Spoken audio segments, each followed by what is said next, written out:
Good morning students. एक बार फिर आप सभी का जीव विज्ञान की ऑनलाइन कक्षा में स्वागत है।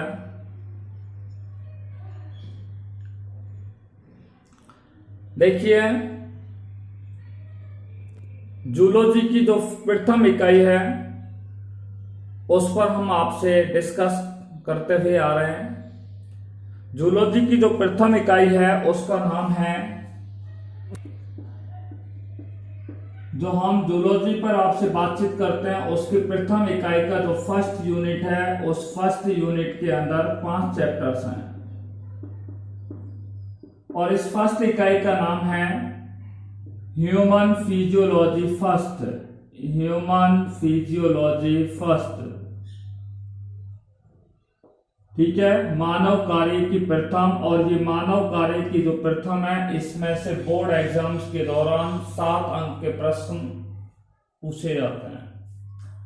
देखिए, इसमें फर्स्ट जो इकाई है उसका फर्स्ट चैप्टर है, उस चैप्टर का नाम मैं आपको बता रहा हूं, जिसका 21 चैप्टर है, जिस पर हम बात करते हैं इंटीग्यूमेंट्री सिस्टम ऑफ ह्यूमन, मानव का अध्यावरणीय तंत्र। ये आपको हम पढ़ा चुके हैं। चैप्टर नंबर 22 जिसका नाम है डाइजेस्टिव सिस्टम ऑफ ह्यूमन, मानव का पाचन तंत्र, ये चैप्टर भी हम आपको क्या है पढ़ा चुके हैं। 23rd चैप्टर है जिसका नाम है respiratory system, respiratory system of human, मानव का श्वसन तंत्र। ये 23rd चैप्टर है, इस पर भी हम आपसे चर्चा कर चुके हैं। और नेक्स्ट चैप्टर है जिसका नाम है blood circulatory system of human, मानव का रुधिर परिसंचरण तंत्र। इस चैप्टर को हमने लास्ट वीडियो में समाप्त कर दिया था, ठीक है, जिसके अंदर लगभग 80 लेक्चर्स के अंदर ये चैप्टर हमारे द्वारा पूरा किया गया। देखिए, इस इकाई का जो अंतिम जो चैप्टर है, ठीक है, आज हम उसी अंतिम चैप्टर को स्टार्ट करने जा रहे हैं और उसका नाम है excretory system of human. Excretory system of human, मानव का उत्सर्जन तंत्र, ठीक है। इस इकाई का ये अंतिम टॉपिक है, अंतिम चैप्टर है, जिस पर हम आपसे आज चर्चा करने जा रहे हैं, ठीक है। इस चैप्टर ये है चैप्टर नंबर 25, ठीक है।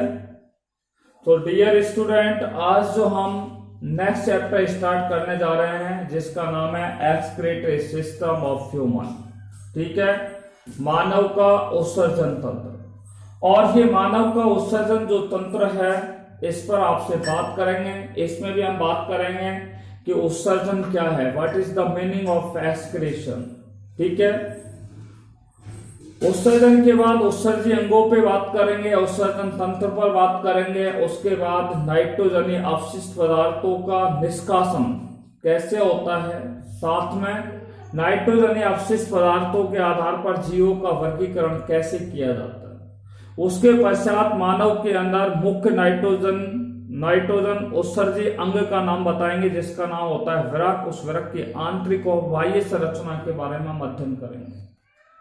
तत्पश्चात हम आपको यहाँ पे बताएंगे कि मूत्र का रासायनिक संगठन कैसा होता है और मूत्र निर्माण की क्रिया विधि पर आपसे चर्चा करेंगे। और टिल देन हम इस चैप्टर के अंदर आपसे सबसे अंतिम टॉपिक पर बात करेंगे disorders of excretory system of human, अर्थात मानव के अंदर उत्सर्जी तंत्र से संबंधित होने वाले जो रोग होते हैं, उत्सर्जन से संबंधित होने वाले जो रोग होते हैं, उन रोगों पर आपसे क्या करेंगे, चर्चा करेंगे, ठीक है। ज्यादातर सवाल आपकी बोर्ड एग्जाम से पूछा जाता है कि मानव के उत्सर्जन तंत्र का नामांकित चित्र बनाकर के वर्णन कीजिए, या मानव में मूत्र निर्माण की क्रिया विधि को, ठीक है, समझाइए। तो इस तरीके से आपके बोर्ड एग्जाम्स में क्या है, सवाल पूछे जाते हैं। आइए देखते हैं इस नए चैप्टर के बारे में। लेसन नंबर इस इकाई का सबसे अंतिम चैप्टर है जिस पर आपसे बात करने जा रहे हैं, ठीक है।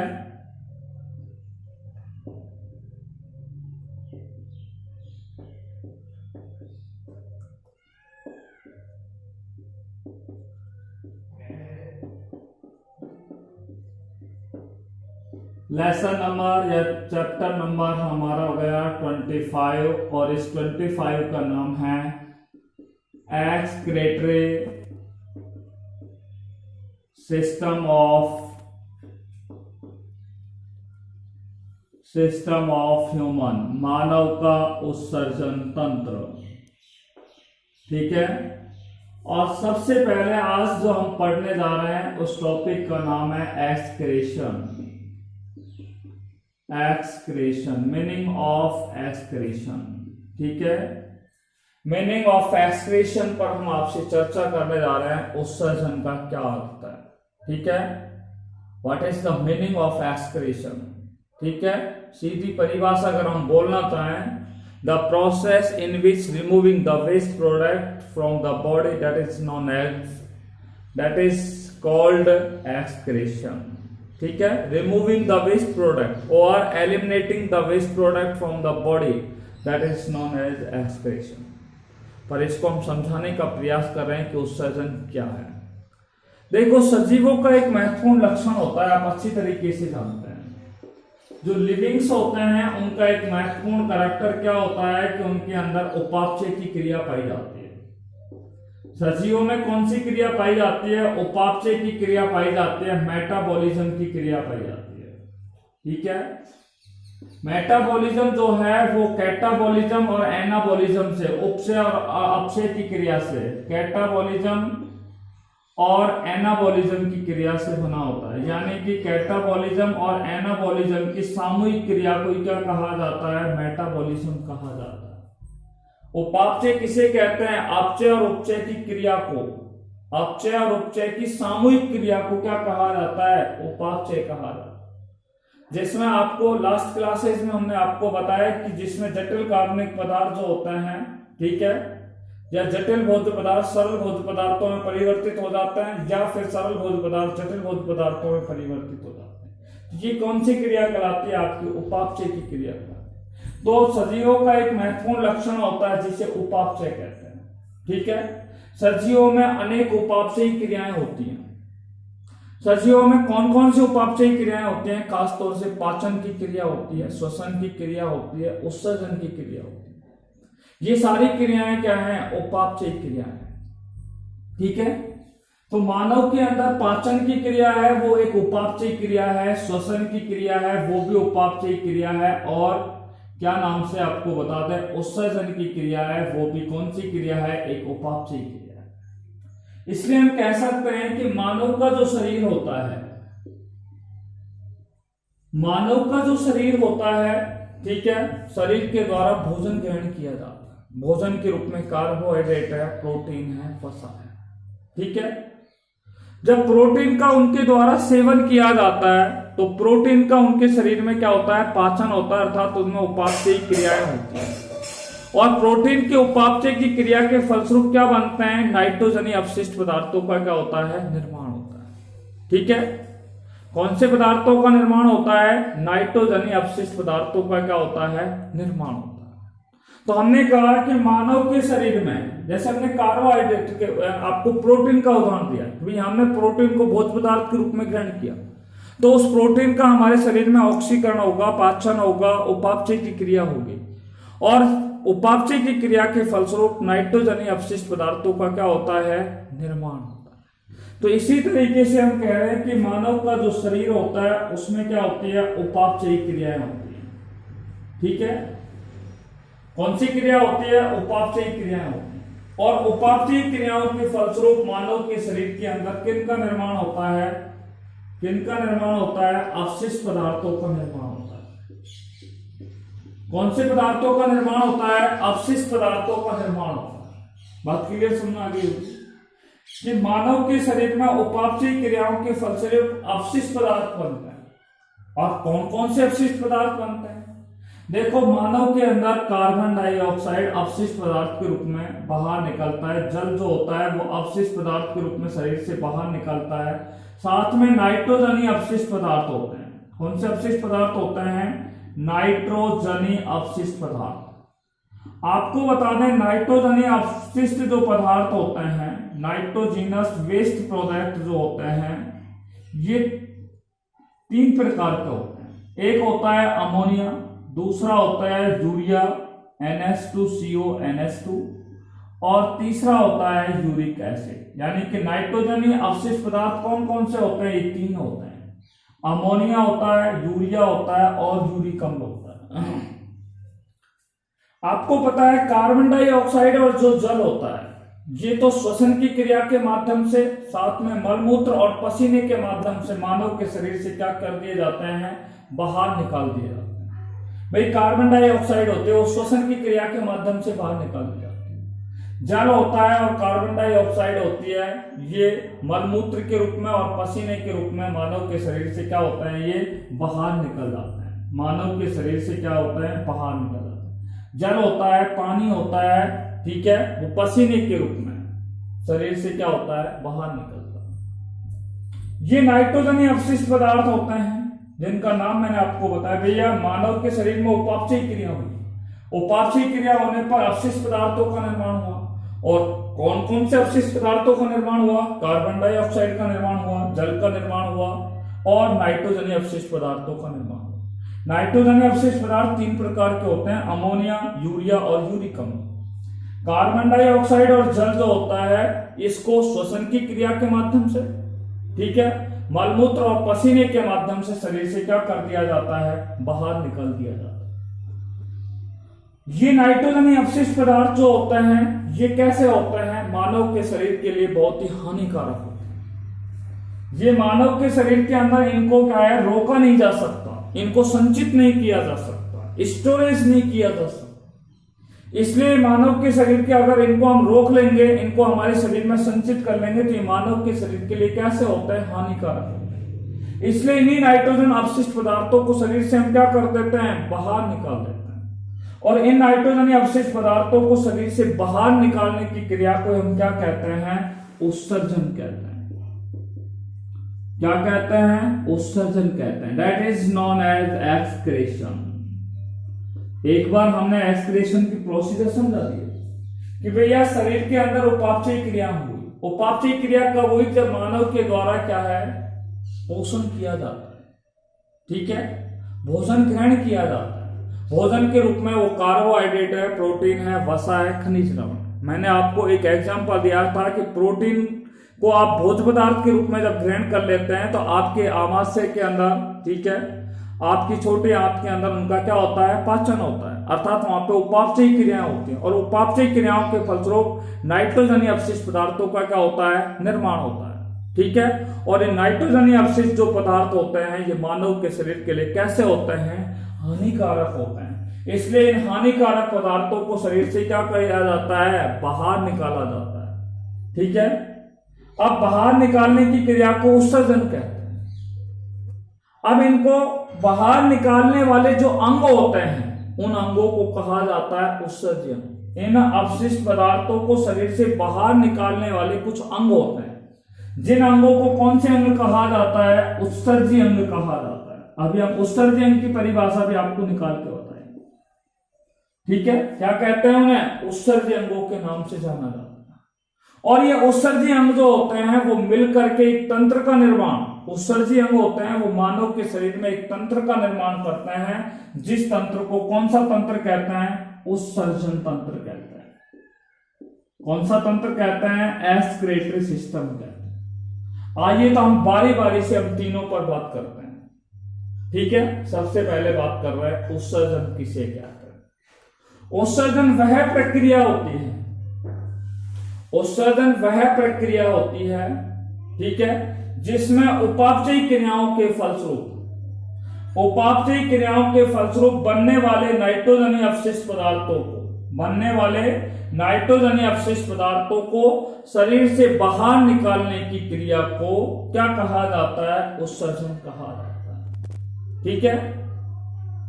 या तो हम ये तरीके से परिभाषा दे सकते हैं, क्या कह सकते हैं कि वह प्रक्रिया जिसमें उपापचयी क्रियाओं के फलस्वरूप बनने वाले नाइट्रोजन अवशिष्ट पदार्थों को शरीर से बाहर निकालने की क्रिया को क्या कहते हैं? उत्सर्जन कहते हैं। या हम ऐसे बोल सकते हैं कि शरीर में होने वाली विभिन्न प्रकार की उपापचयी क्रिया, मानव के शरीर में विभिन्न प्रकार की उपापचयी क्रिया होती हैं, शरीर में होने वाली विभिन्न प्रकार की उपापचय क्रियाओं के फलस्वरूप बनने वाले नाइट्रोजनी अवशिष्ट पदार्थों को शरीर से बाहर निकालने की क्रिया को क्या कहा जाता है? उत्सर्जन कहा जाता है। ठीक है। The process in which removing the nitrogenous waste product, removing the nitrogenous waste product which is formed during the metabolism reaction, that is known as excretion, that is known as excretion। तो ये उपापचय आपके उत्सर्जन की क्रिया आपके समझ में आ गई। अब हम आपको उत्सर्जी अंग कहते हैं। किसे कहते हैं आपको बता रहे हैं हम। देखो, शरीर के वे अंग, मानव के शरीर के वे अंग जो क्या काम करते हैं, मानव के अंदर बनने वाले अवशिष्ट पदार्थों को क्या करते हैं? बाहर निकालते हैं। ठीक है। मानव के शरीर के अंदर बनने वाले अवशिष्ट पदार्थों को बाहर निकालने में सहायक होते हैं, उन्हें क्या कहते हैं? उत्सर्जी अंग कहते हैं।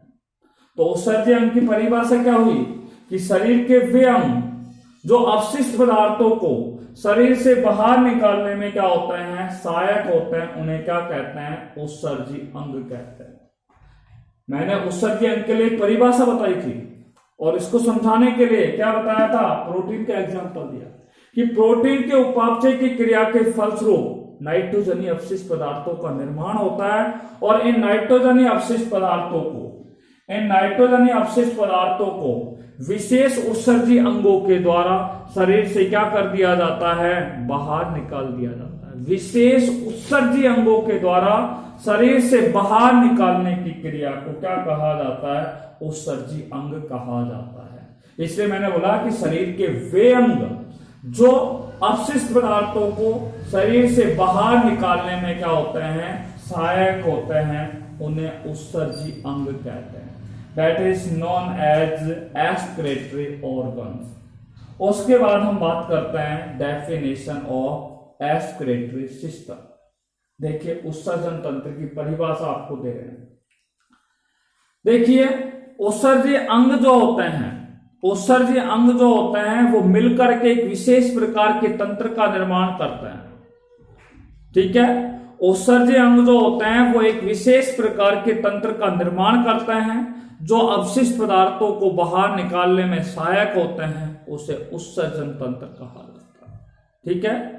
उत्सर्जी अंग मिलकर के मानव के शरीर में एक विशेष प्रकार के तंत्र का निर्माण करते हैं जो अवशिष्ट पदार्थों को बाहर निकालने में सहायक होते हैं, उसे उत्सर्जन तंत्र कहा जाता है। ठीक है। तो ये परिभाषा हुई हमारी। 3 चीजें हमने आपको समझाई थी। Meaning of excretion, second one definition of excretory organ, third one is what is the meaning of excretory system. यहाँ पे हम 3 चीजों पर आपसे क्या कर चुके हैं? बात कर चुके हैं। आगे हम नेक्स्ट टॉपिक पर आपसे बात करने जा रहे हैं।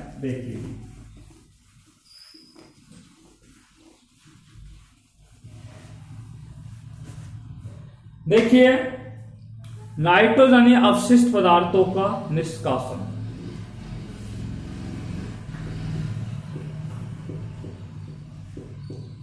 नाइट्रोजनी अवशिष्ट पदार्थों का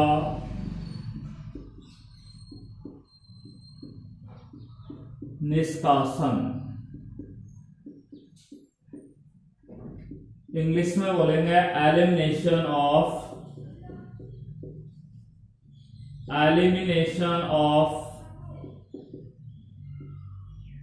नाइट्रोजीनस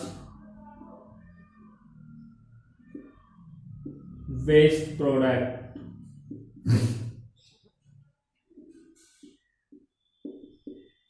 एलिमिनेशन का अर्थ होता है निष्कासन ऑफ नाइट्रोजीनस वेस्ट प्रोडक्ट। ठीक है। नाइट्रोजनी अवशिष्ट पदार्थों का निष्कासन, इस पर हम आपसे बात कर रहे हैं। ठीक है। देखिए, जो जंतु होते हैं उनमें जंतुओं के द्वारा भोज्य पदार्थ के रूप में प्रोटीन का क्या किया जाता है? अवशोषण किया जाता है, प्रोटीन को ग्रहण किया जाता है। जब मानव के द्वारा भोज्य पदार्थ के रूप में प्रोटीन को ग्रहण किया जाता है तो उस प्रोटीन का मानव के शरीर में क्या होता है, पाचन होता है। प्रोटीन का क्या होता है, अपघटन होता है, यानी कि प्रोटीन का उपापचय होता है। ठीक है, और जब प्रोटीन का उपापचय होता है तो नाइट्रोजनीय अपशिष्ट पदार्थों का क्या होता है, निर्माण होता है। नाइट्रोजनीय अपशिष्ट पदार्थों का क्या होता है, निर्माण होता है। ठीक है, तो जंतुओं के द्वारा जब प्रोटीन को ग्रहण कर लिया जाता है तो उनके शरीर में प्रोटीन का क्या होता है, उपापचय होता है, और प्रोटीन के उपापचय के फलस्वरूप नाइट्रोजनीय अपशिष्ट पदार्थों का क्या होता है, निर्माण होता है। ठीक है, अब आपने देखा कि प्रोटीन का जब अपघटन होता है, प्रोटीन का उपापचय होता है या प्रोटीन का यहाँ पे अपघटन होता है तो अमोनिया का निर्माण होता है। किसका निर्माण होता है, यूरिया का निर्माण होता है। साथ में किसका निर्माण होता है, यूरिक अम्ल का क्या होता है, निर्माण होता है। प्रोटीन का जब उपापचय होता है या अपघटन होता है तो अमोनिया, यूरिया और यूरिक अम्ल का क्या होता है, निर्माण होता है। और ये अमोनिया, यूरिया और यूरिक अम्ल जो होते हैं वो मानव के शरीर के अंदर बहुत ही विषैले पदार्थ होते हैं, और ये विषैले पदार्थ जो मानव के शरीर के अंदर, इनको अगर रोका जाए तो मानव के लिए क्या होता है, बहुत ही हानिकारक। तो ये नाइट्रोजनीय अपशिष्ट पदार्थ क्या होता है, मानव के लिए बहुत ही अधिक हानिकारक होता है। कौन कौन से, अमोनिया, यूरिया और यूरिक अम्ल। इनको समझाने के लिए, अमोनिया, यूरिया और यूरिक अम्ल को समझाने के लिए हम एक टॉपिक आपको बता रहे हैं, और वो ध्यान से सुनना, नाइट्रोजनीय अपशिष्ट पदार्थों के आधार पर जीवों के प्रकार। नाइट्रोजनीय अपशिष्ट पदार्थों के आधार पर जीवों के प्रकार। ठीक है, नाइट्रोजनीय अपशिष्ट पदार्थों के आधार पर जीवों के प्रकार।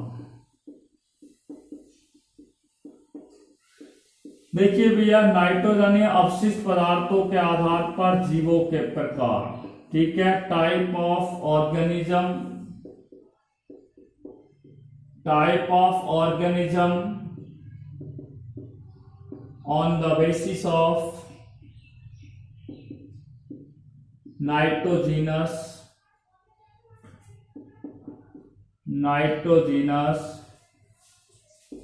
waste product। ठीक है, देखिए नाइट्रोजनीय अपशिष्ट पदार्थों के आधार पर जीव जो होते हैं वो तीन प्रकार के होते हैं। पहला है अमोनोटैलिक। देखिए तीनों पर हम बात करेंगे। First one is ammonotelic, ammonotelic. दूसरा है यूरियोटैलिक, तीसरा है यूरिकोटैलिक। हिंदी में मैं लिख रहा हूं आपको यूरिकोटैलिक,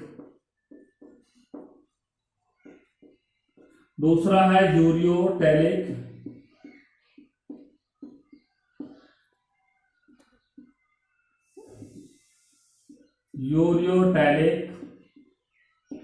और थर्ड वन होता है अमोनोटैलिक। ठीक है, सबसे पहले अमोनोटैलिक पर हम आपसे बात करने जा रहे हैं।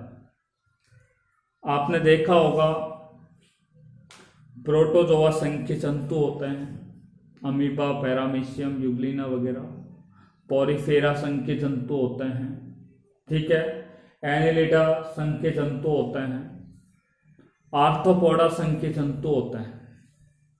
ठीक है, इन जंतुओं के द्वारा पोषण ग्रहण किया जाता है, तत्पश्चात इनमें उपापचय की क्रिया होती है, और जब इनमें उपापचय की क्रिया हो जाती है तो इनमें नाइट्रोजनीय अपशिष्ट पदार्थों के रूप में, इन जंतुओं में नाइट्रोजनीय अपशिष्ट पदार्थों के रूप में किसका निर्माण होता है, अमोनिया का निर्माण होता है। ठीक है, मैंने किन किन का उदाहरण बताया आपको, प्रोटोजोआ संघ के जंतु होते हैं, पॉलीफेरा संघ के जंतु होते हैं। ठीक है, एनेलिडा संघ के जंतु होते हैं, आर्थ्रोपोडा संघ के जंतु होते हैं, आर्थ्रोपोडा संघ के जंतु होते हैं। आपने हाइड्रा जंतु तो सुना होगा, ठीक है। तो ये सारे संघ के जो जंतु होते हैं, इन संघ के जंतुओं में पोषण ग्रहण करने के पश्चात इनमें उपापचय की क्रिया होती है, और उपापचय की क्रिया के फलस्वरूप इनमें नाइट्रोजनी अपशिष्ट पदार्थों का निर्माण होता है, नाइट्रोजनी अपशिष्ट पदार्थों का निर्माण होता है। और आपको बता दूं, नाइट्रोजनी अपशिष्ट पदार्थों के रूप में इनके अंदर किसका निर्माण होता है? अमोनिया का निर्माण होता है। किसका निर्माण होता है इनमें? अमोनिया का निर्माण। और ये नाइट्रोजनी अपशिष्ट पदार्थ के रूप में जब इनमें अमोनिया का निर्माण हो जाता है तो इस अपशिष्ट पदार्थों के शरीर से क्या कर देते हैं? बाहर निकाल देते हैं। ऐसे जंतुओं को क्या कहा जाता है? अमोनोटैलिक जंतु कहा जाता है। परिभाषा क्या हुई कि वे जंतु जो नाइट्रोजनी अपशिष्ट पदार्थ के रूप में, नाइट्रोजनी अपशिष्ट पदार्थ के रूप में अमोनिया का क्या कर देते हैं? उत्सर्जन कर देते हैं। वे जंतु कौन कौन से जंतु? Protozoa, Porifera, Annelida, arthropoda, hydra, ये आदि जो जंतु होते हैं, ठीक है। इन संघ के जंतु खास आर्थ्रोपोडा, प्रोटोजोआ, पॉलीफेरा, एनिलिडा संघ के जो जंतु होते हैं, इनके अंदर नाइट्रोजनी अपशिष्ट पदार्थ के रूप में अमोनिया बनती है। इस अमोनिया का इनके द्वारा क्या कर दिया जाता है? उत्सर्जन किया जाता है, जिसे अमोनोटैलिक कहा जाता है, ठीक है। अमोनोटैलिक की परिभाषा क्या हुई कि वे जंतु जो नाइट्रोजनी अपशिष्ट पदार्थ के रूप में अमोनिया का उत्सर्जन करते हैं उन्हें अमोनोटैलिक कहा जाता है। क्या कहा जाता है? अमोनोटैलिक जंतु कहा जाता है। देखिए, प्रोटीन और एमिनो अम्ल होते हैं, ठीक है। प्रोटीनों का अपघटन होता है एमिनो अम्लों में, ठीक है।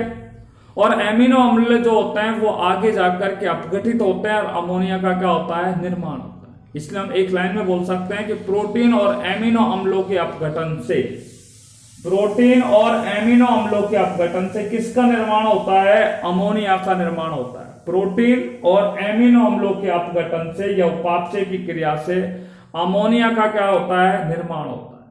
और ये अमोनिया जो होती है ये एक इन जंतुओं के शरीर में एक बहुत अधिक विषैला पदार्थ होता है, जो उन जंतुओं के शरीर के लिए क्या होता है? अधिक हानिकारक होता है। यानी कि अमोनिया जो होती है वो शरीर के लिए बहुत अधिक क्या होती है? हानिकारक होती है, ठीक है। इसलिए अमोनिया का उत्सर्जन करने के लिए, अमोनिया का उत्सर्जन करने के लिए उन जंतुओं में जल की अधिक क्या होती है? आवश्यकता होती है, ठीक है। यदि उन जंतुओं में जल की मात्रा अधिक होगी तभी वो जंतु इस अमोनिया, उनके शरीर में बनने वाला इस नाइट्रोजनी अपशिष्ट पदार्थ को वो शरीर से क्या कर सकते हैं? बाहर निकाल देते हैं। क्योंकि अमोनिया जो होती है वो जल में क्या होती है? बहुत अधिक कैसी होती है? घुलनशील होती है। Ammonia is highly soluble in water. Ammonia जल के अंदर क्या होती है? अधिक घुलनशील होती है। इसलिए हमने आपको बता दिया वे जंतु जो नाइट्रोजनी अपशिष्ट पदार्थों के रूप में अमोनिया का क्या करते हैं? उत्सर्जन करते हैं। किसका उत्सर्जन करते हैं? अमोनिया का उत्सर्जन करते हैं। उन जंतुओं को अमोनोटैलिक जंतु कहा जाता है, ठीक है। आपको हमने बताया कि प्रोटीन और एमिनो अम्लों के अपघटन से अमोनिया का निर्माण होता है, जो शरीर के लिए बहुत अधिक हानिकारक होता है।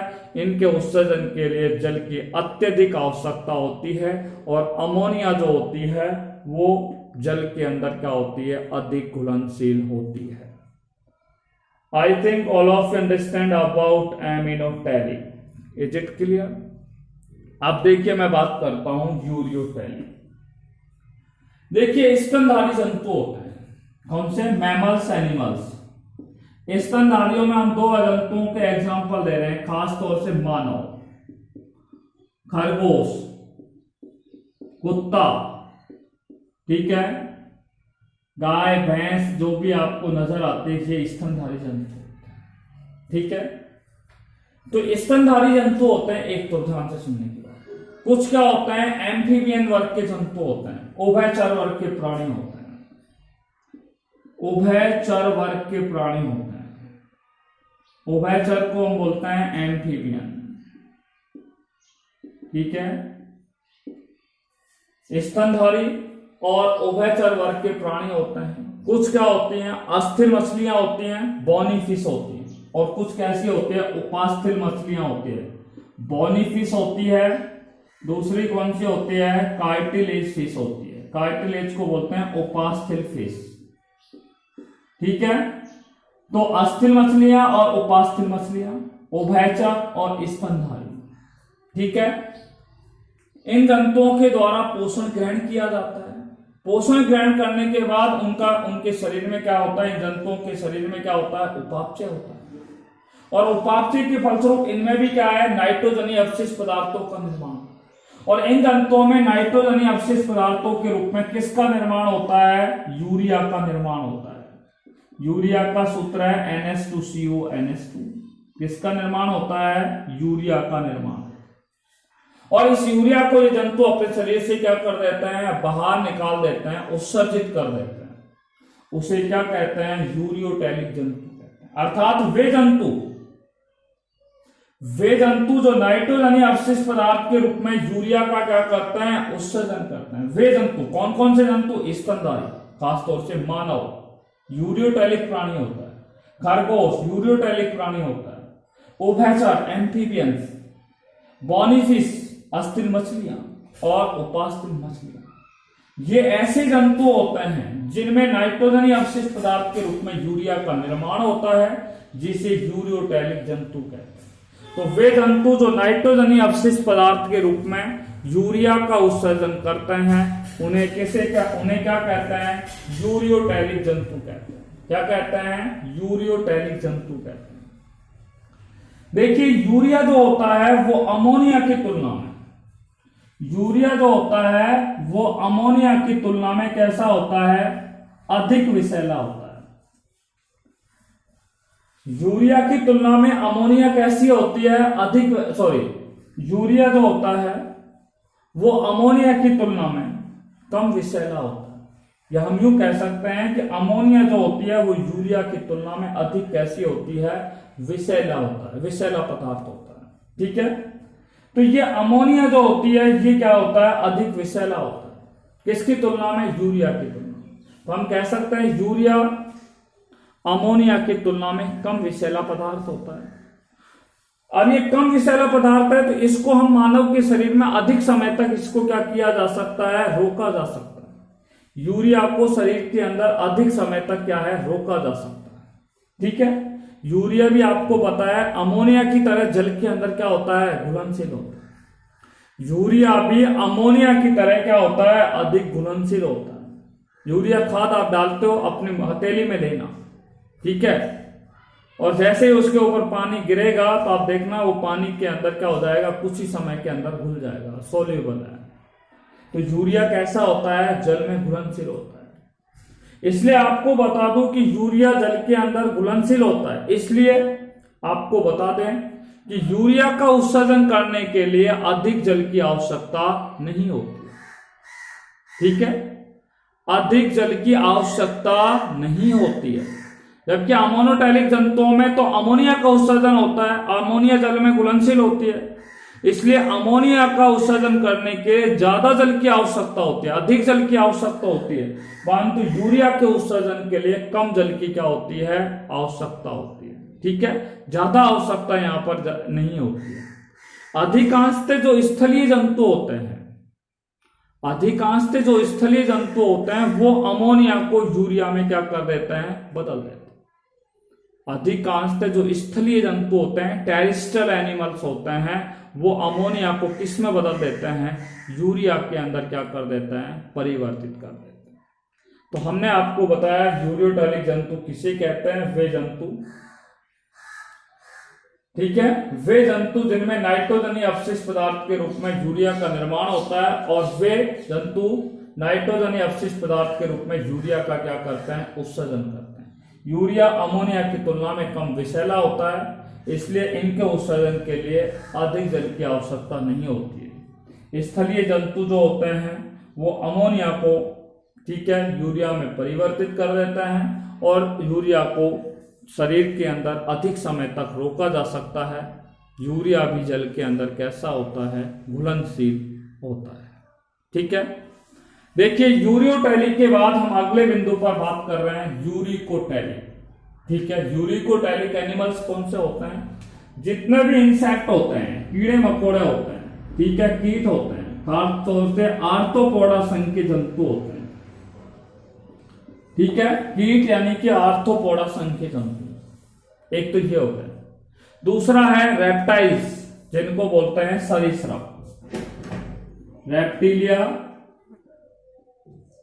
देखिए कीट है, आर्थ्रोपोडा है, रेप्टिलिया वर्ग के जंतु होते हैं। खासतौर से कुछ ऐसे स्तनधारी जंतु होते हैं जो कहां पर पाए जाते हैं? डेजर्ट एरिया में पाए जाते हैं, मरुस्थलीय क्षेत्रों में पाए जाने वाले स्तनधारी, डेजर्ट मैमेलियंस की बात कर रहा हूं, डेजर्ट मैमेलियंस, स्तनधारी, मरुस्थलीय स्तनधारी।